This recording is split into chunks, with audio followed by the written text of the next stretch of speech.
Looks like kids will be learning the 4 R's this year: reading, writing, arithmetic, and re-education.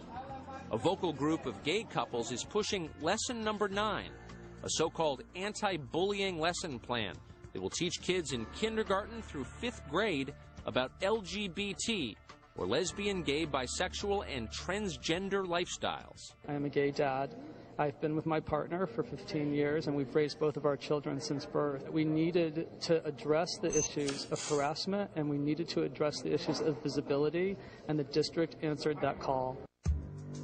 Alameda Unified School District is acting appropriately in response to both anecdotal knowledge and data that anti-LGBT harassment does occur in our schools, as it does in other schools across the state and country. Remember, this is about kindergarten through 5th grade. After this meeting, we asked Assistant Superintendent Sherratt to provide that data she referenced on LGBT bullying. In an email, she replied, quote, "I have referred you to the district's legal counsel. It is appropriate that she respond." We're still waiting for that response. What we do know is out of the 140,000 schools in this country, from kindergarten through college, the FBI documented 135 bias incidents based on sexual orientation in 2007. But none of these 135 incidents are specific to grades K through 5. And Fox News reporting did not find any data evidencing bias incidents based on sexual orientation at the elementary school level in 2007 or in any other year. The LGBT, I classified in the new bullies on the block.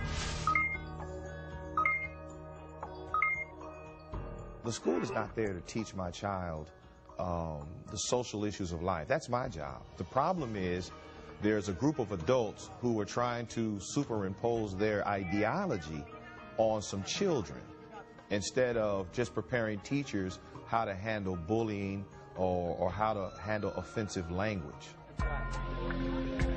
So why have LGBT groups moved to the head of the class? Fox News cameras were in Alameda to capture over 10 hours of heated public debate. On one side, angry parents.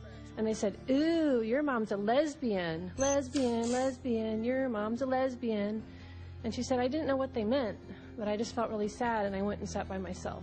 I'm 16, a sophomore at Alameda Community Learning Center, an avid fantasy role player, a metalhead, and a homosexual.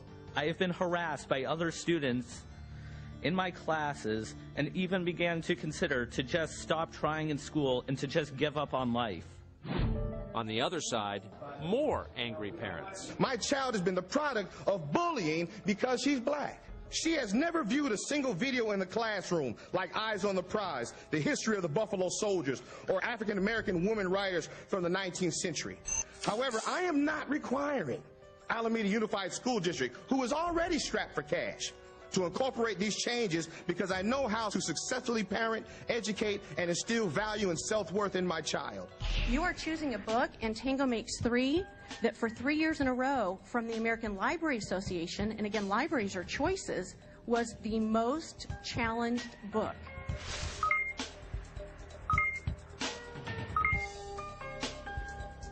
It's about 2 gay penguins who raise a baby penguin, and they live happily ever after. And so again, nothing in this book about bullying or harassment, all about 2 male penguins.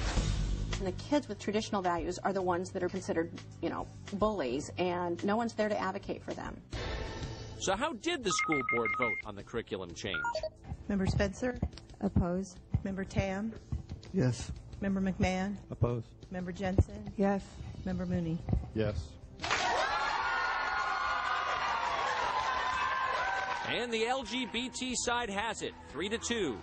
In a state that ranked 3rd from the bottom in 2007 in 4th grade reading scores, Alameda's 2nd grade students will be required to read Tango Makes Three.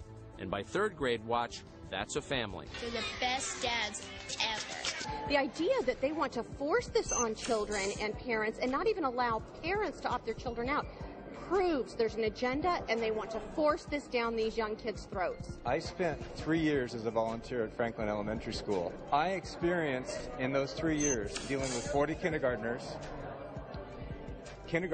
calling each other by a lot of different slurs, including the gay slurs that Ms. England says is just an agenda. It's not just an agenda. It was a need to keep the students safe. What did you do to stop it? What did you do to stop it? Did you enforce the current school policy? Let me finish my statement. What did you do to stop the slurs? I dealt with that as a Christian. I'm very excited about going home and kissing my boys and telling them that we have had a victory tonight. And the school board should be ashamed of itself when not only does it vote to approve such a measure, but funds it in order to vote for it. This battle isn't over yet. 11 states around the country now have bullying laws that include sexual orientation. That means that this scene in Alameda will be replayed in schools across the country.